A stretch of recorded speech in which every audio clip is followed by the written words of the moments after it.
Okay, guys, so we are going to start and we continue from last lecture class. We are in market with asymmetric information. And today we are going to talk about the moral hazard and the also principal agent problem. So, what is the moral hazard? The moral hazard occurs when the insured party whose actions are unobserved can affect the probability or magnitude of a payment associated with the event. For example, here we have if is insured, I may be less likely to lock my door or install a security alarm or system. Means that if I have an insurance for my house, then the probability for me to install the security system is very less. Even the probability for me to lock the door also very less, because I know if the house is robbed, I can get back my money because I'm already insured of that. So individual may change behavior because of insurance, and here what we call a moral hazard. So the concept of the moral hazard applies not only on the problem, for example, of the insurance, but also to problems of workers who perform below their level of productivity or their capabilities. Usually, if the manager or the owner of a firm, when they do not monitor the workers, then the probability for those workers to shirk or to don't really work very hard is very high, because those workers, they know that the manager is not monitoring them. So we say the moral hazard occurs, as we say, when a party whose actions are unobserved affect the probability of the magnitude of a payment. So an example, if let's say you have a life insurance or a complete medical insurance coverage, including accident, including what we say, chronic disease, including maybe even daily checkup. Since you have that coverage or that insurance, then you may visit the doctor some often than if your coverage is very limited, for example. If your coverage is limited only, for example, about chronic disease, then you may not frequently visit doctor. But if the coverage is also including the normal checkup, then you will frequently go and visit doctor because you are not going to pay. So you want to see if you are in good health or not. So if the insurance provider in that case can monitor the customer or the insuree's behavior, then it can charge higher fees for those who make more claims. Since you are claiming so much, how the insurance company is going to make money? In that case, the company may lose. And here, why sometimes you find those insurance companies, they charge a higher premium.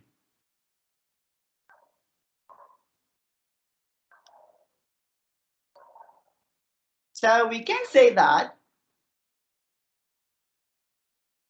also, if a company cannot monitor the behavior of those people or insurers, then the insurance companies may be forced to increase, as I say, the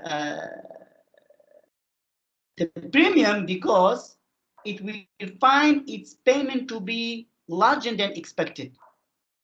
So it may not make money. So, and this condition, the moral hazard will happen, and the insurance companies may be forced to increase the premium for everyone, not only for those who are frequently visiting the doctor.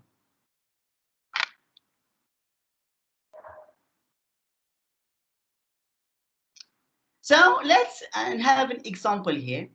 We consider this example here where we determining the premium for fire insurance, for example.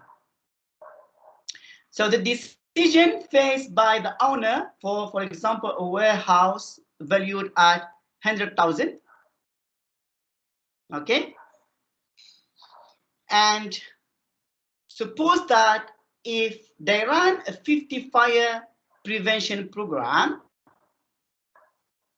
for their employees, the probability of the fire is 0.005. Okay. So if this warehouse put $50 fire prevention program, the probability to catch fire is 0.005. Without the prevention program, the probability increased from 0.05 to 0.01. So knowing this, the insurance company faces a dilemma if it cannot monitor the company decision to conduct fire prevention program. Means that how the insurance company makes sure that this company, before purchasing the insurance, is installing that program or conducting that prevention program. So the policy that the insurance company offers cannot include a clause stating that payment will be made only if there is fire prevention. Now, if the insurance company cannot monitor to see if this company has run the program, then how do they determine the premium in that case? Because some companies they may, some companies they don't. And if the insurance company goes and check, they have millions of customers, that will cost them a lot. That is all cost. So with the program, the premium will be 0.005 times 100,000. This is the asset. This is the percentage of probability of getting fire. So they will calculate the premium, in this case 500. So once the insurance policy is purchased, however, the owner no longer has an incentive to run the program. So if there is a fire, they will be fully compensated to the financial loss. And thus, if the insurance company sells a policy of 500, it will incur a loss because the expected loss from the fire will be 0.01 times 100,000, which is 1,000. So this is if the company does not install or conduct the fire prevention program, so it will become 0.01 times 100,000, and possibility the insurance will pay 1,000. So the premium is 500 only. Then here the company is not making money but losing money. So this is moral hazard for a company. So moral hazard is not only a problem for insurance companies, but it alters the ability of markets to allocate resources efficiently. And how? This we will see in the next slide. So here consider the demand marginal benefit of driving. If there is no moral hazard, the marginal cost of driving is MC. Increasing miles will increase the insurance premium and the total cost of driving. Of course, the more you drive, the higher probability to get an accident. So now, if you want to buy insurance, the insurance company doesn't know how miles you are driving per month or per year. There are, as I said, 100,000 of customers or million customers they couldn't know, and this is about asymmetric input. But you as a driver, you will know. Of course, you will know. So in this figure, for example, we can see the D gives the demand for automobile driving in miles per week, and the demand curve, which is measured the marginal benefit of driving. Of course, you are driving, you are enjoying that, or your benefit will be from the driving, because either you are going to work as a benefit, or going shopping, or you are just enjoying, whatever. And it is downward sloping because some people switch to alternative transportation as the cost of driving increase. Of course, the more cost per mile, less people drive, because if, let's say now, I'm driving 200 miles per week or 200 kilometers. If the petrol increase double, then I will drive maybe only 100 kilometers. So I have to follow also my budget, and this is why it is downward sloping. Then also we suppose that initially, sorry,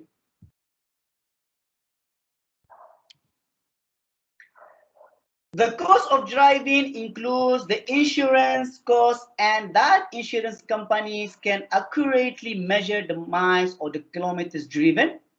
So in this case, there is no moral hazard, and the marginal cost of driving is given by the MC, no moral hazard, because the company exactly knows how much it will cost. But drivers know that more driving will increase the insurance premium, and so they increase their total cost of driving.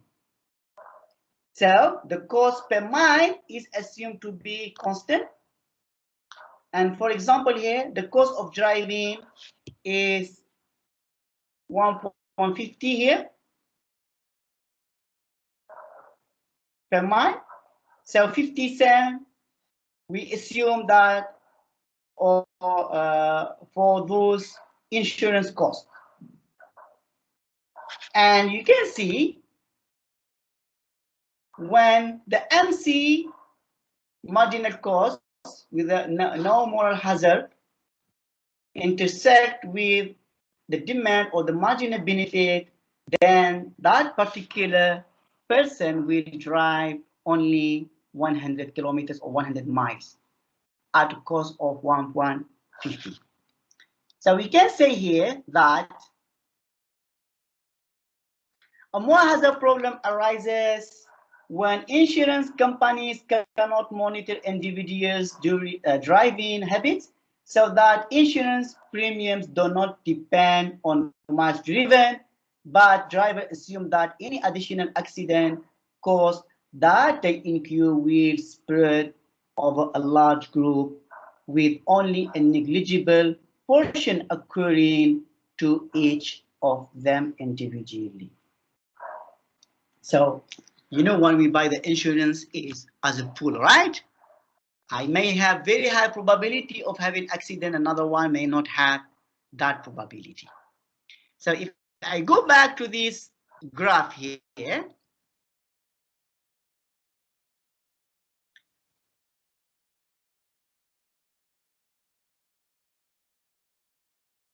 because here the drivers or the insurance premiums do not vary with the number of miles that the drivers drive, because when a company give a premium for driving, when I insure my car, they will not ask me or ask you how much or how many kilometers you drive. They calculate the probability of having an accident, you know that, and they will see the value of your car, and there is some calculation and decide how much should be the premium based on the probability of having an accident. So an additional mile or kilometers of transportation will cost, we assume, for example, $1, as shown by the marginal cost curve MC, comma, without moral hazard. Oh, sorry, with a moral hazard, cost an additional $1. So the number of miles here driven will increase from 100 to 140 because at MC slash here, the cost is only $1 and the driver will drive instead 140 kilometers a mile. So increase from 100 to socially inefficient level of 140. So here we can see the moral hazard not only alters behavior, but it also creates economic inefficiency. And this inefficiency arises because the insured individual perceive either the cost or the benefit of the activity differently from the true social cost or benefit. The driver perceives that when he has an insurance, then the cost of driving is only $1. So in the driving example, the efficient level of driving actually is given by the intersection of the marginal benefit MB and the marginal cost curve. With the moral hazard, however, the individual perceive the marginal cost is MC slash is less than the actual cost, and the number of miles driven per week will increase to 140, which is higher than the efficient level, which is only 100. So you can see, if there is no moral hazard, the efficiency level is 100, because when there is no moral hazard, all the information is known. But when there is a moral hazard, there is an asymmetric information. Actually, the insurance company does not know exactly how much the driver is driving. That information only the driver knows about. And the drivers assume that since, he has the insurance, the cost of driving will be reduced. So he doesn't care. I mean that if he has an accident or no, because the insurance will, pay. So he will assume that the cost or the marginal cost with the moral hazard will reduce to only $1, and therefore the increase the level of or number of kilometers or miles drive per week. So with moral hazard, insurance companies cannot measure the miles. MC goes to $1 and miles driven increase to 140 miles per week, and this is an efficient allocation. So now we go to this, how the principal agent problem occurs. So if monitoring the productivity of worker can be done without cost, means that you can monitor your worker, you as a manager, and that incur you zero cost. Therefore, you as the owner of the company or as a manager would ensure that the workers were working effectively and in a high productivity. But the problem, you as a manager or owner actually cannot monitor everything that employees do, but actually your employees are better informed than you what they are doing in the company. So here what we call this information is asymmetry, where and will create for us the principal agent problem. So it creates the principal agent problem, which arises when the agent pursue their own goals rather than the goal of the principal. So the agent here is the employee. The principal is the company owner or the manager.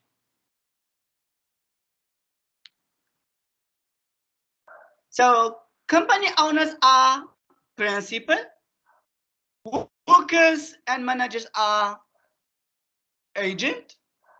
Owners do not have a complete knowledge, asymmetric information, but employees may pursue their own goals even at a cost of reduced profit.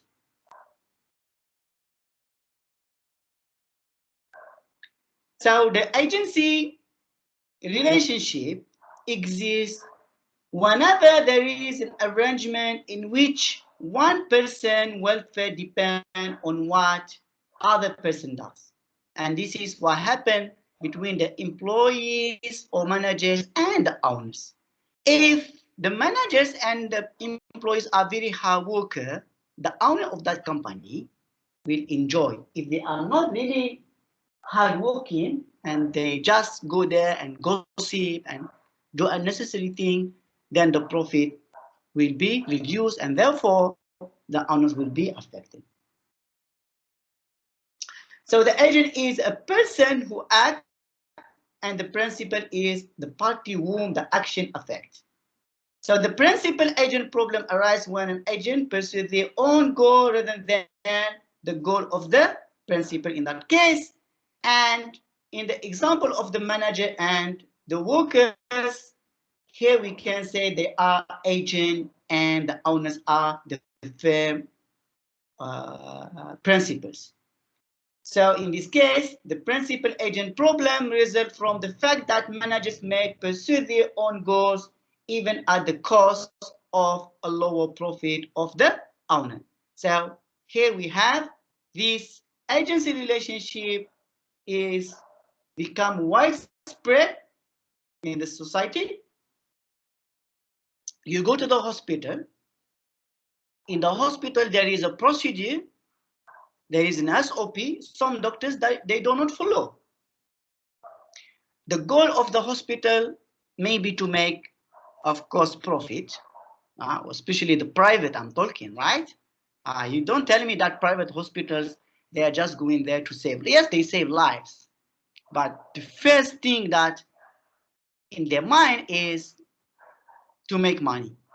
You may find that doctor goes against the SOP to save life and the hospital lose money.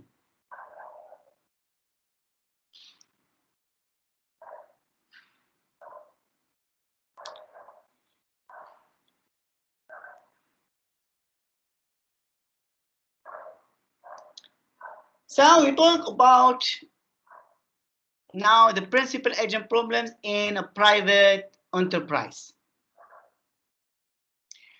So some information, we have only 16 of 100 largest corporations have individual, family, or financial institution ownership exceeding 10%. And this statistic in years. Most large firms are controlled by management corporation. What does it mean? It means that the owner does not control the company, but the management, what we call CEO. Who put the CEO? They put the board of directors. Board of directors are assigned by the owners of the companies or shareholders, sometimes if it is the company shareholders. So monitoring management is costly and also it has asymmetric information because if I am the CEO of a particular company, only me knows better what is happening in the company rather than the board of directors of the owners. So it is difficult or impossible for stakeholders to even learn how much, effort is being made by the management. Also may not learn much about what actually managers are doing, how much they are performing, how much they are giving incentive to the employees to work harder. So monetary managers is therefore are very costly, and information can be expensive together in that case. And the result is that managers can often pursue their own objective rather than focusing on the objective of stakeholders or the owners. And therefore, the aim is to maximize the manager benefit. And this is, you find it happen a lot with CEOs. A lot that happen. Sometimes CEO of the company, instead for him to make more money, he will go for one direction where that will be is not good for the long run or the long term business for that company. Because maybe the manager knows that after 5 years, he will going to be replaced. So he tried to pursue a strategy in the short run that makes a lot of money, so that he will get more incentive. But that strategy actually has an inverse impact or effect in the long run. They may do that. So, but what are the objectives of the managers? One view is that managers are more concerned with the growth rather than with the profit per se. Why? A different one. Some stakeholders, they want profit, to see profit, because you have learned in microeconomic one that the value of the firm actually is decided by how much profit it makes. The value of the firm is not about only how much it make money, but how much it make money when the profit always is positive. That will give trust to people to buy the action or the shares of that company, and the value of the company will increase. So in that case, managers or stakeholders, they want profit, but owners and stakeholders, they want profit, but managers, he wants growth. Why? Because when the company grew, that will he get him a reputation. So more rapid growth and a larger market share provide more cash flow for the company, which in turn allows managers to enjoy more money. But the most important also, the manager will get reputation among its peer, among others companies, so they may get a better offer. So it is an investment, in the long term.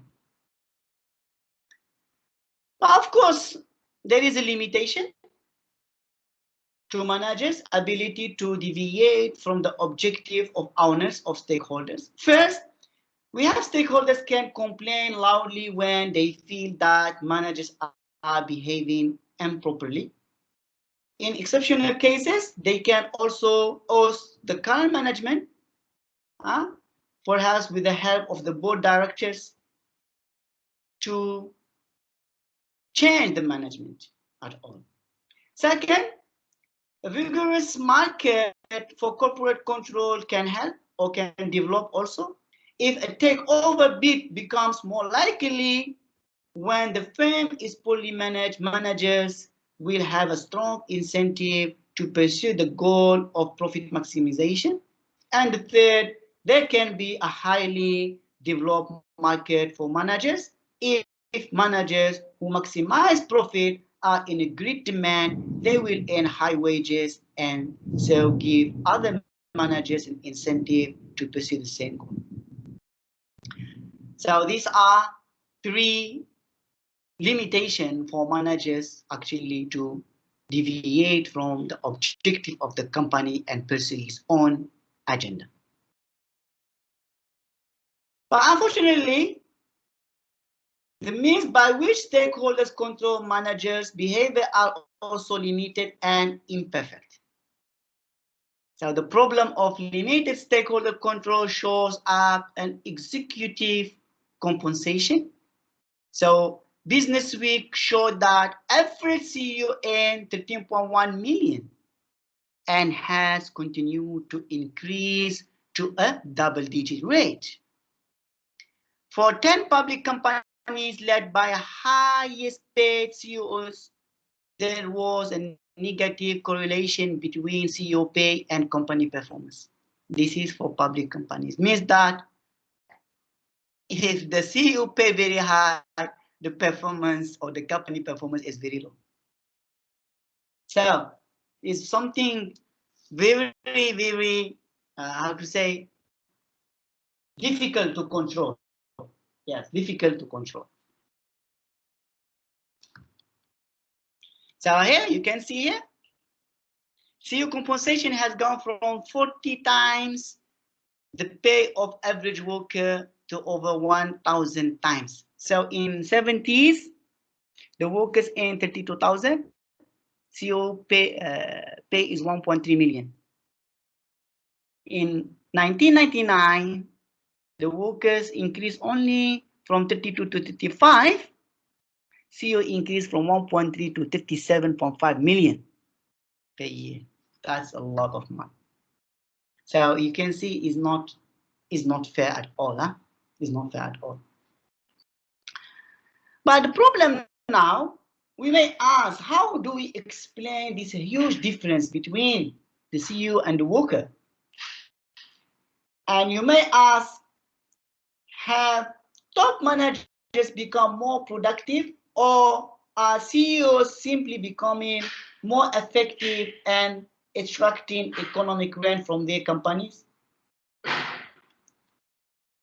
Although originally thought that the executive compensation reflected reward for rent, recent evidence suggests managers have been able to manipulate board to extract compensation out of line with economic contribution. So in order to answer this question, we focus on this principal agent problem, which is that the heart of CEO salary determination. So in this case, stakeholders have little or no control over CEO, of course, CEO salaries, or even whether CEOs whose companies perform bad can keep their job or no. Unlike board of directors, stakeholders, if you are buying share in a company, you are stakeholders. But do you have the authority to change the CEO? No. Who do that? The board of directors, assigned by those stakeholders. So as we say, board of directors are unable and unwilling to rein in the CEO salary increase. As a result, CEOs can often extract a huge rent from their companies, irrespective of their performance.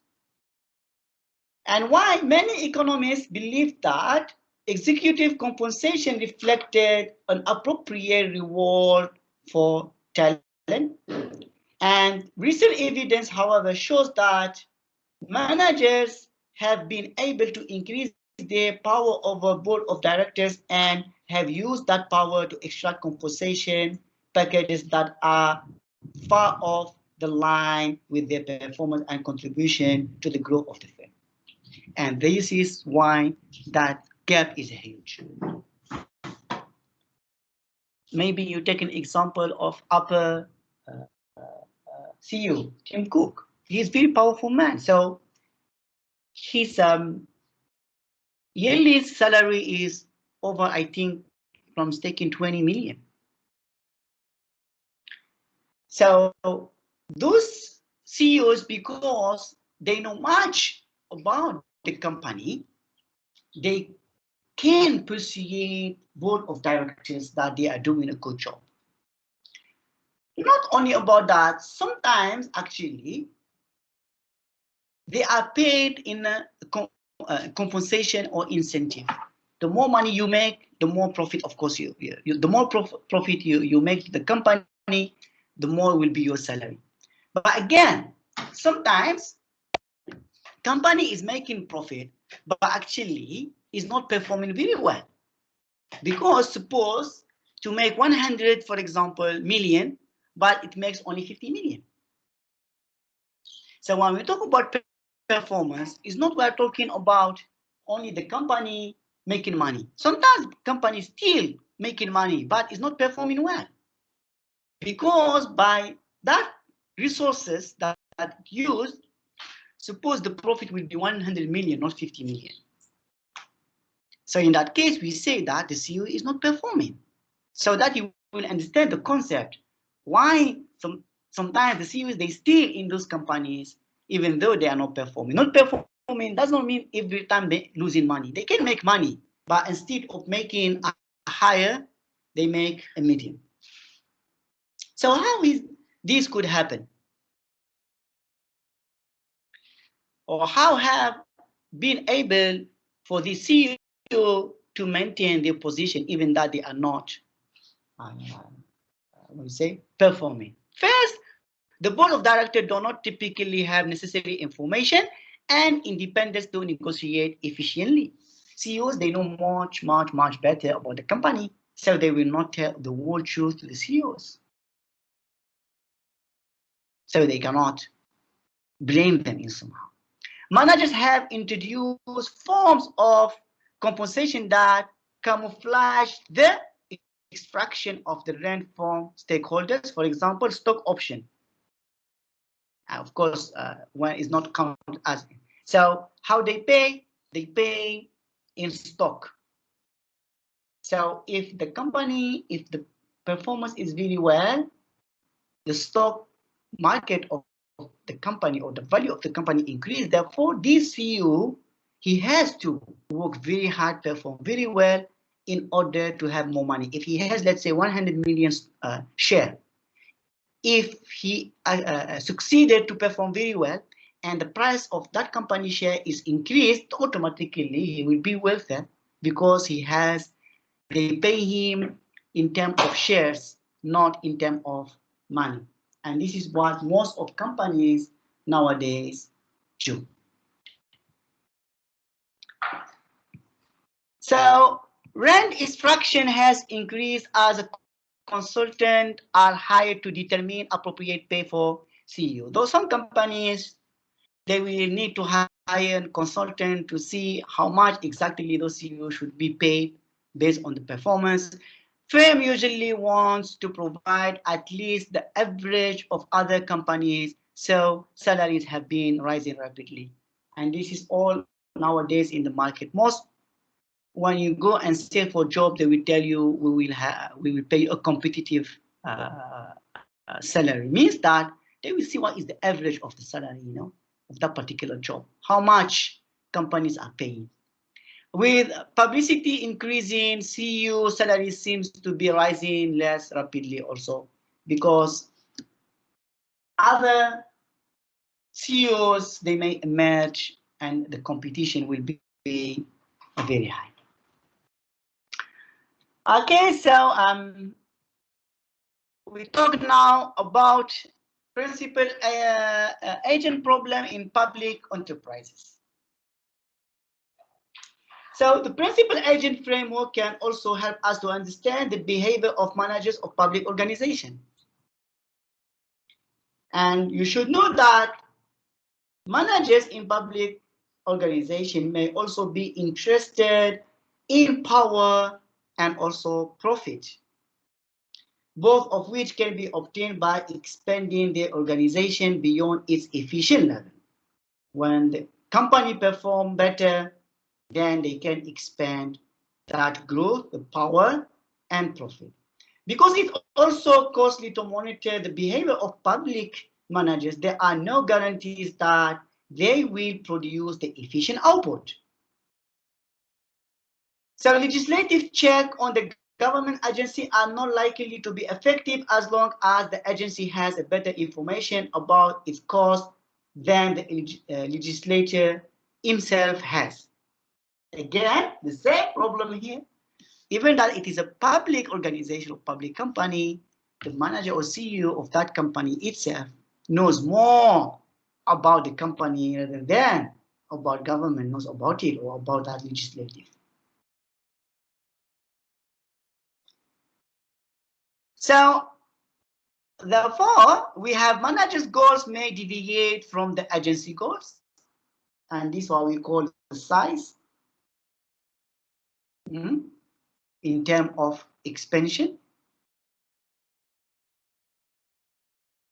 If, let's say, a manager knows that he's not going to get incentive because it's public organization, is going to be paid 1 million per year. So he will just relax why he need to work very hard to expand or to increase the size of the organization. But the goal of that agency actually is to expand. And also the oversight is difficult because we have an asymmetric of information. As we say, manager knows much about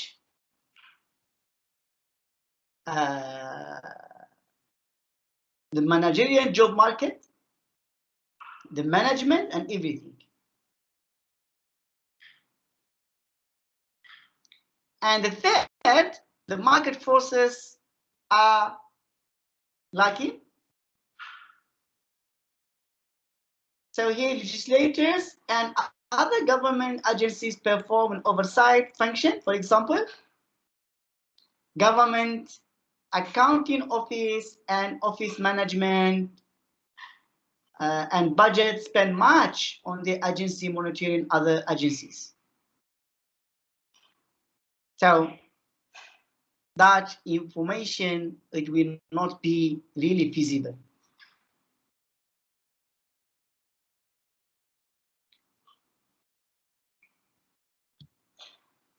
Again, for that public enterprise or principal agent problem, also we have limitation.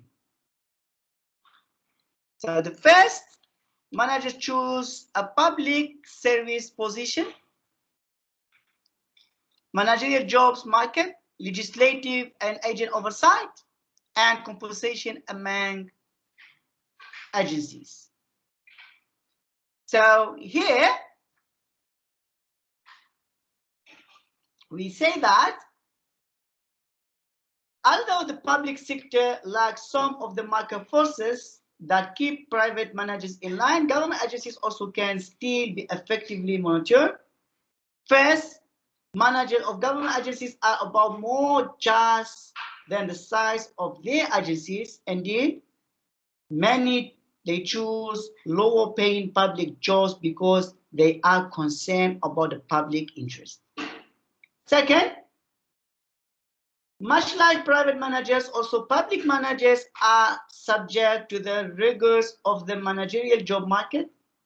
If public managers are perceived to be pursuing improper objective, their ability to obtain high salaries in the future may be reduced. Then also we have legislature and other government agencies perform an oversight function. Just now we explained it. When the government accounting office and the office of management and budget spend much of their energy monitoring other agencies rather than growing the agencies.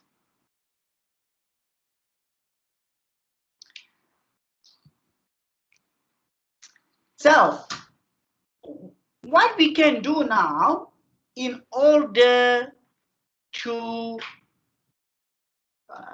solve the problem of this, the principal agent framework. We have seen that why managers and owners' objectives are likely to differ with the principal agent framework. How, therefore, can owners design reward systems so that the manager and workers come as close as possible to meet the owner goal or the company goal? So this is, we can see in this example. For example, a watch manufacturer. So Assume that we have a small manufacturer uses labor and machinery to produce watches. Have machine and labor to produce the watch. So the owners want to maximize profit, of course, and in order to maximize the profit, owner must rely on machine repair person whose effort will influence the likelihood that machines break down and thus affect the firm profit. If the repair person does not really take care of the machine or does not operate exactly how it should be operated, the machine may break down and therefore the production will stop and therefore the profit for the company will reduce. So in that case, revenue also depend on the other random factors such as the quality of the parts and the reliability of the other labor that produce in the watch. So as a result, a high monitoring cost, the owners can neither measure the effort of the repair person directly, nor be sure that the same effort will always generate the same profit. So now the owner is in dilemma. Even you monitor the repair person, there is no guarantee that the quality will be there because there's other factors, right? So let's assume that scenario to understand this. So for this table, you can see it shows that the repair person can work with either low or high amount of effort. Low effort, high effort. So low effort, A equal to 0 means generate either 10,000 or 20,000. 10,000 if full luck, 20,000 if good luck. Means generate to the company, yeah? If you work with low effort, he can make either 10,000 to the company or 20,000. If good luck, 20,000. If poor luck, is 10,000.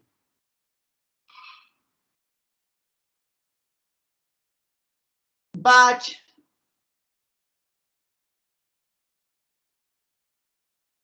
if he work with a high effort, he can generate to the company revenue to the company either 20,000 or 40,000. If poor luck is 20,000, if good luck is 40,000. And here we say A equal to 1, high effort.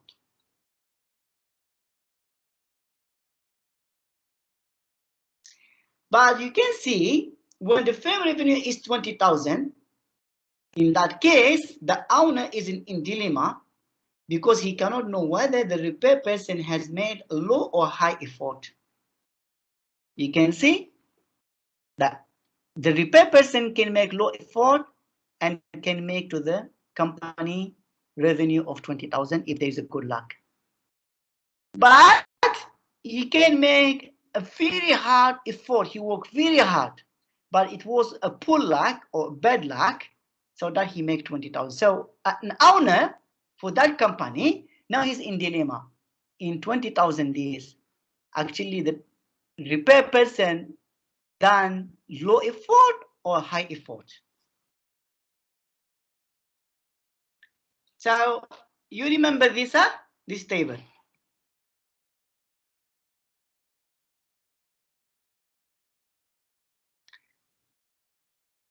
Suppose the repair person goal is to maximize his wage payment less the cost, of course, in terms of lost leisure and unpleasant work time.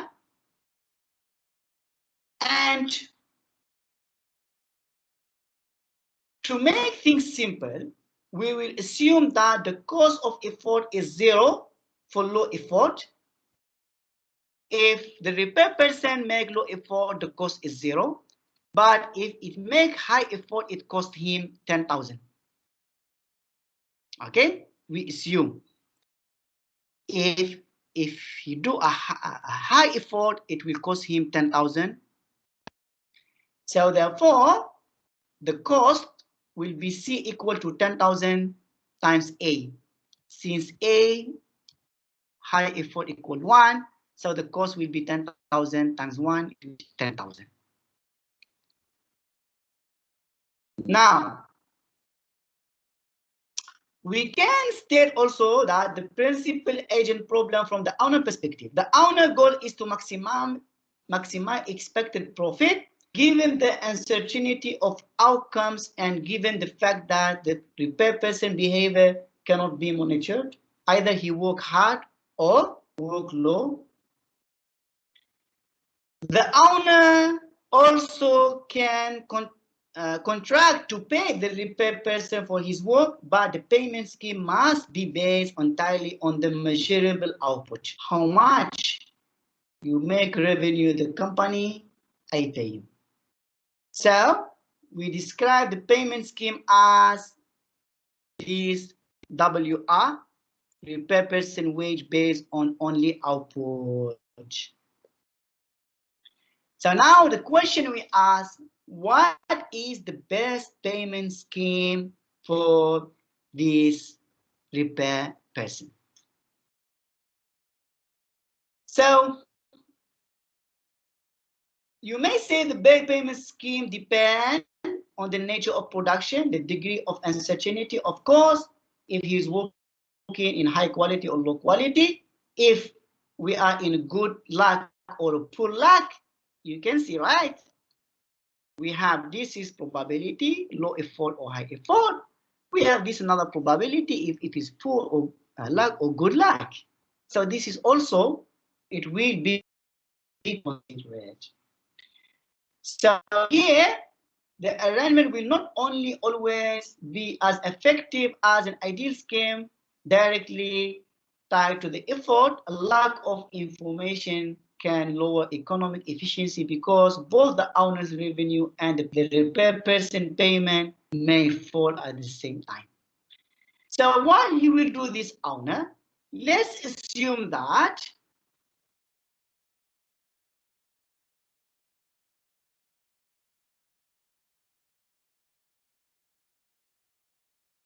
we suppose at first that the owner offers a fixed wage payment. Any wage will do. Okay? We say that the average wage of other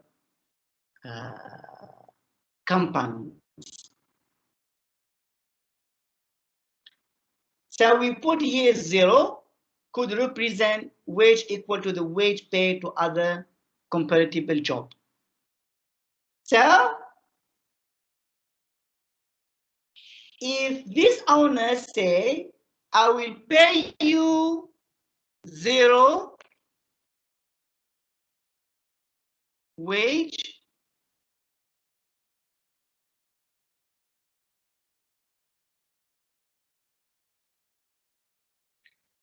then the salesperson in that case has no incentive to work very hard, right? So the reason why? Because the repair person does not share any of the profit that the company make. If you work very hard, high effort, he may get 40,000, but he still get the wage is 0, or what we call it, what others getting. If he work low effort, he can make up to 20,000 or 10,000 and he still get the same. So whatever he make more to the company, he will not benefit from it. Then why he need to work high effort? Remember, when he work as a high effort, he has a cost. So if the manager, or sorry, if the owner want to pay this repair person wage of 0 or normal wage, then the repair person will work as a low effort. So what is the probability now for this arrangement, repair person will get wage 0.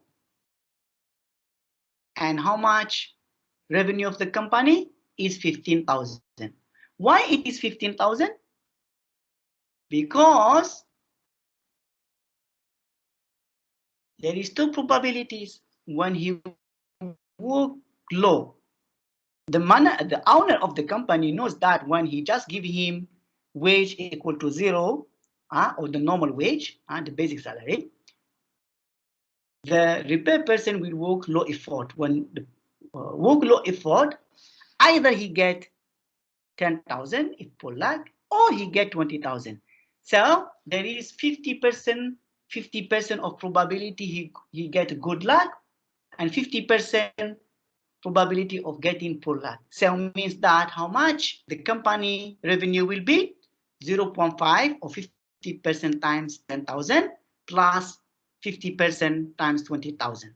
So this is 50%, that's mean 5,000. This is 50%, that means 10,000. 5 plus 10 is 15. Expected, it may get 20, it may get 10, but the expected how much? 50%. If we get poor luck, we will get 10,000 times 50%, 5,000. And 50% to get it a good luck, which is become 20,000 times 50%, that's mean 10,000. We summon these two, we will get 15,000. So with this arrangement, when choosing, the owner choose the wage equal to 0 or the normal wage where other companies pay, this repair person will not work very aggressively, will work very low effort, and therefore revenue will be only 15,000. The net wage for him will be 0, because we say when he work in the low effort, the cost for him is only 0. So there is no incentive to make a high level of effort.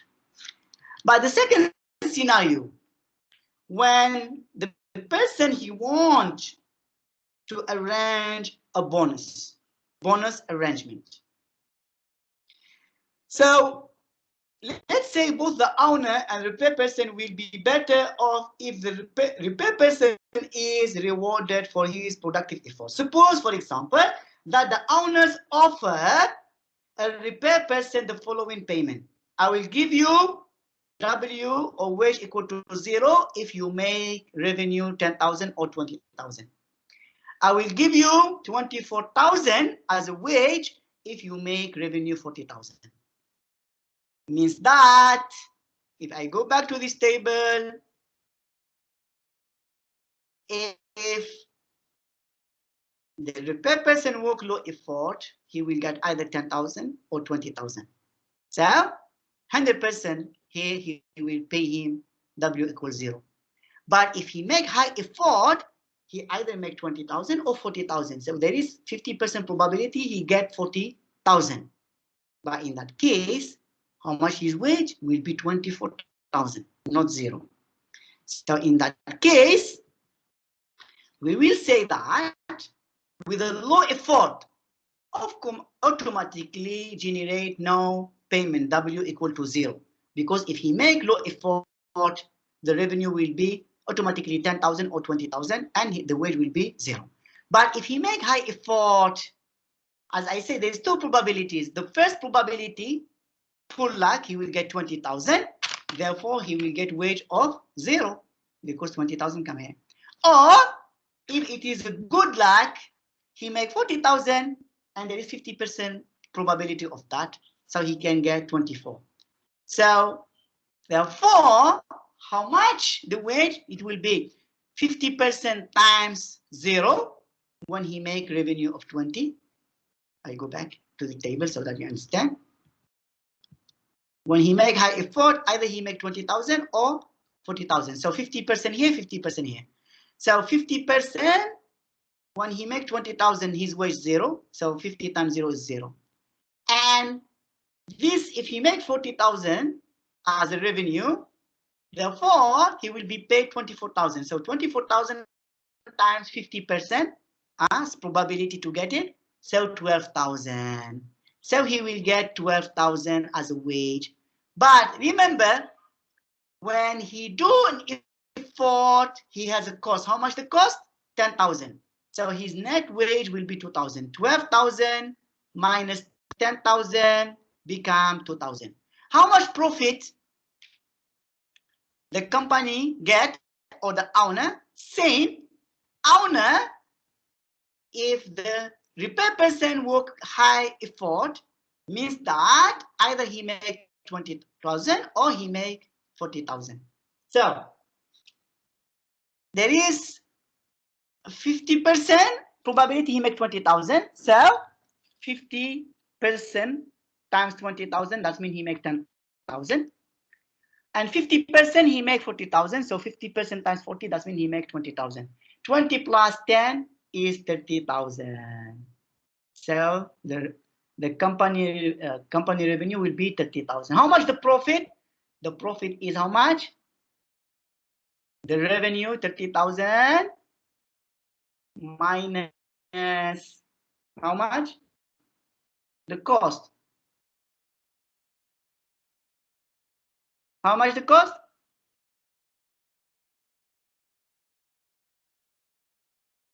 12.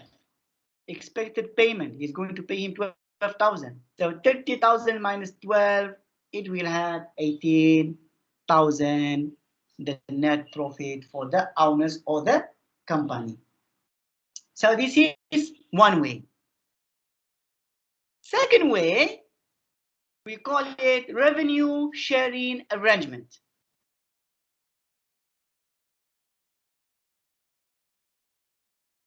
So under this bonus arrangement, where owners will say,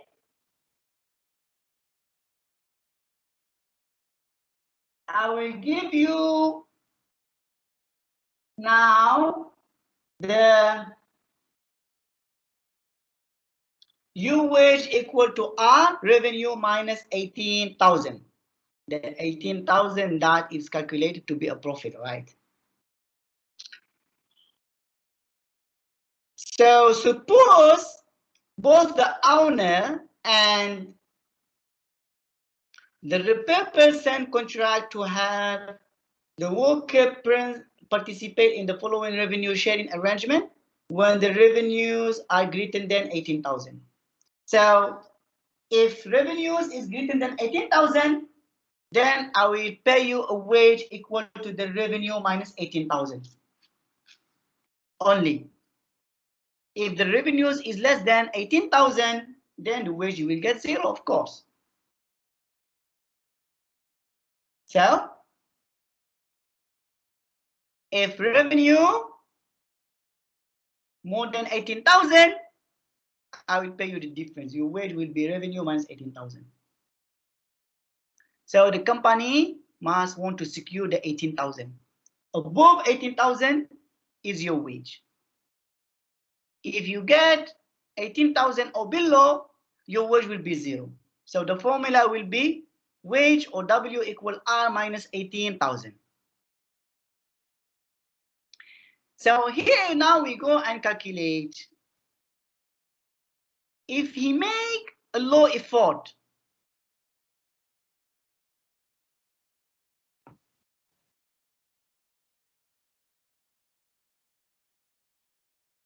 so if he make low effort, he either get 10,000 or 20,000. Correct? So 10,000, 50% probability, right? So 5,000. 20,000 also 50% probability. So 15,000. He can make now 15,000. But actually, if he do a low effort, revenue is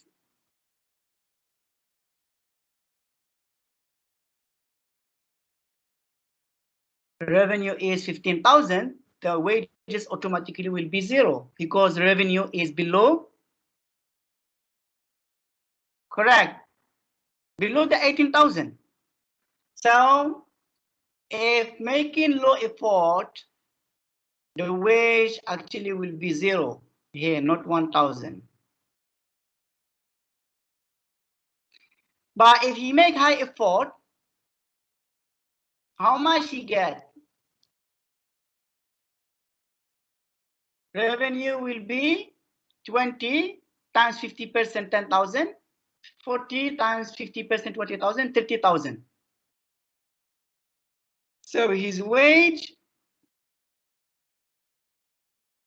automatically will be 30 minus 18, which is 12,000 expected payment. So that 12,000 reduce the net wage, the cost, which is 10,000, then it will be 2,000. The company profit will be 18,000 because 30 this the what we say, this the revenue, this the wage, this the profit. You see, the wage equal revenue minus profit that he put. So over 18,000 it will be as a wage. So the revenue will be 30,000, the profit for the company will be 18,000, and the wage will be 12,000 for that particular per person, but the net wage will be 12,000 minus 10,000 as a cost of with high effort. So this here, it should not be 1,000, but it should be 0, because if he make low effort, the revenue should be 15,000, right? Because if he make low effort, unless if he have good luck, he get only a good luck, he get 20,000. But in that case, he has either 10,000 or 20,000. So the probability of getting 10,000, 50%, probability of getting 20,000, 50%. So here, 10,000 times 50% equal 5,000, 20,000 times 50% equal 10,000. Sum and both to them is 15,000. And therefore revenue 15,000, which is less than the 18,000. Therefore the wage will be 0. After I will amend that. So you can see here the incentive structure that rewards the outcome of high levels of effort can induce agent to aim for a goal set by the principal. So always we can say now that in order for the owners to make sure that the workers really work for the company goals, they must give them incentive, but not only basic salary. Today we continue directly. We still have only 10 minutes or 15 minutes. We finish. So the efficiency. Now we talk about efficiency wage theory. So in a competitive labor market, all who wish to work will find jobs for a wage equal to the or their marginal product, of course. And however, most countries' economies experience unemployment. Why? Because many of the unemployed would presumably work for an even lower wage rate than being received by employed people. And this is why we see a firm cutting wage rates and increasing employment level, and therefore increasing the profit. So now the question, can this efficiency wage theory model in a competitive equilibrium explain for us the persistent unemployment? We will see, or we will show with this how the efficiency wage theory can explain the presence of unemployment and wage discrimination. So the efficiency wage theory can explain these two. In developing countries, productivity depends on the wage rate for the nutritional reasons. For example, previous economies actually they explain this relationship that the productivity of workers in developing countries depend on the wage rate of nutritional reasons, means that a better paid worker can afford to buy more and a better food and are therefore healthier and can work more productively. So when you eat very well, good quality food, you are healthier and therefore your productivity increase. But a better explanation, for example, in the Shirkin model, this model can give us a better explanation. Because monitoring workers is costly, sometimes impossible. You cannot always monitor your workers. Firms have imperfect information about worker productivity and therefore is a principal agent problem in that case. So the Shirkin model assumes perfectly competitive market in which all workers are equally productive and earn the same wage. Means that once hired, the worker can either work productively or shirk. Means that doesn't work. But because information about the performance is limited, you as a manager or as an owner, you cannot monitor all your worker. So workers may not get fired for shirking or for not getting the job done. So here the model works as follows. If firms pays the worker the market clearing wage, which is W star. So here workers they have incentive to share, to don't work because they are paying the wage that other companies pay. So if I got caught, they will fire me. I will go and work with the same wage to another company. So as I say, if got caught and fired, they can immediately get a job elsewhere for the same wage. But in that case, firms has to pay a higher wage to make loss higher from shaking. When the firm pay the wage is greater than W star, let's say WE, that worker he must work, because if he shake and the owner notice that he's shaking, he will fire him. Then if he want to find another job, he cannot find with this salary because the normal salary is less than that. So the worker he is scared to lose his job and to be fired, therefore he work. So wage at which no shaking occurs is the efficiency wage. That's what we call efficiency wage. So no shaking constraints, which is equal to an inverse functional relationship between the unemployment rate and the minimum wage necessary to prevent shaking. So up to this point, we already looked at only one firm. But if all firms face the problem of shaking, therefore all firms therefore will offer wages greater than the market clearing wage, which is W star.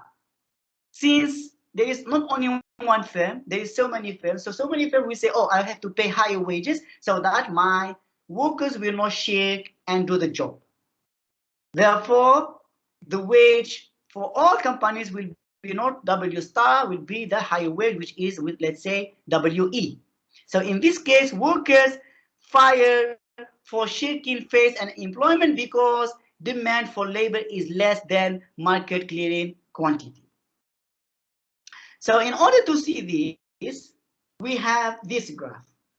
So you can see here, this graph shows the shifting in the labor market, the demand for labor DL,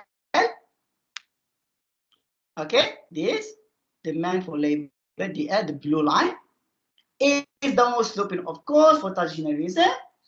If there were no shirking, the intersection of DL with the supply label SL would set at the market wage at W star. This is supply label at the maximum capacity. Why it is like that? That means full employment. So the wage is W star.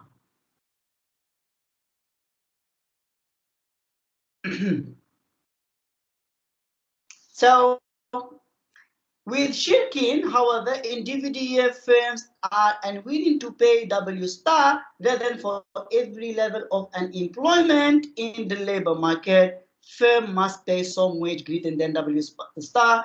We call it WE, for example. So the wage is shown as a non-shirking constraint, NSC. This is non-shirking constraint.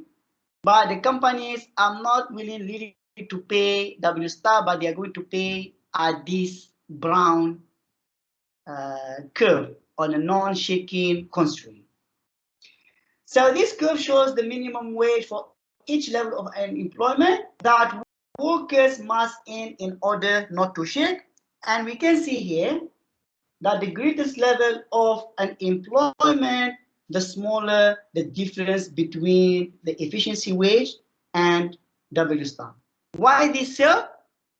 Because with high level of unemployment, people will seek risk long period of unemployment and therefore do not need much inducement to be productive. So we can see here with a greater level of unemployment, the smaller the difference between efficiency wage and we come here. This is employment. This is unemployment. So here, less. If we come here, the wage become almost near W. So the more unemployment or less employment, and the wage will get lesser and lesser. Because that one workers, they really worry to shirk, because if they shirk, they may lose their job and difficult to find a job.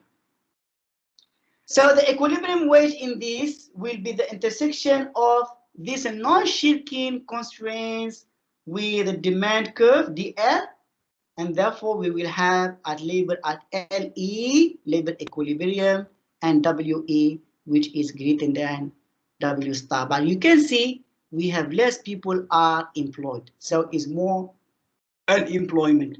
This is full employment, L star. This is not full employment. So the equilibrium occurs because the non-shade constraint curve gives the lowest wage that firm can pay and still discourage shaking. And therefore, firms need not to pay more than this wage to get number of workers they need, and they will not pay less because lower wage will encourage shaking. So we know that the non-shaking constraint curve never cross the labor supply curve. This means that there will always be some unemployment in equilibrium. So here, firm will pay at the equilibrium. It will never pay more than that, and it will not encourage to pay lower than that, because if pay lower than WE, then the workers will shake, will not work. If pay more than that, then it will lose or increase the cost. Actually, at WE, the workers will not shake, not shaking constraint. This is a wage. On that level, the workers will not shake, but the company choose the lowest, which is W equilibrium, because beyond WE here, there is a possibility that workers will shake. So again, without shaking, the market wage is W star and the full employment exists at L star. The no shaking constraint gives the wage necessary to keep workers from shaking. And at equilibrium wage, WE, the firm hires LE workers, creating an employment which is L star minus LE. This is all unemployment. So we come to the end of today's lecture class.